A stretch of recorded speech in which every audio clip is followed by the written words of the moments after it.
সাদা চালের তুলনায় লাল চালের পুষ্টিগুণ অনেক বেশি। লাল চালে প্রচুর পরিমাণে অ্যান্টিঅক্সিডেন্ট থাকে। লাল চালে ফ্যাটের পরিমাণ অনেক কম থাকে।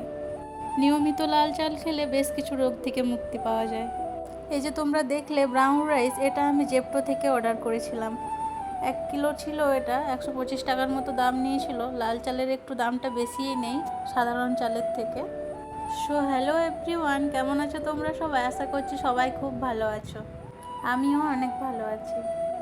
আজ মঙ্গলবার, এদিকে ভাতটা চাপিয়ে দিয়েছি। ভাতটা হতে হতে আমি একটু ঘরটরগুলো মুছে নেব। আজকে এক জায়গায় যাওয়ার আছে, তো আজও অফিস যাবে না, ওয়ার্ক ফ্রম হোম নিয়েছে, তাই ভাত তরকারি রান্না করে দিয়েই যাব, কারণ আসতে তো একটু লেট হবে। এসে নিয়ে রান্না করা আর সম্ভব নয়। আজকে আর বেশি কিছু করতে পারবো না, ভাত আর একটা মিক্স ভেজ করে দিয়ে যাব, কারণ এতটা সময় নেই আজকে, তাড়াতাড়ি করে যেতে হবে। এই ভিডিওটি এখানেই শেষ করছি। তোমরা সবাই ভালো থেকো, সুস্থ থেকো। আবার একটি অন্য ভিডিও নিয়ে দেখা হবে তোমাদের সাথে।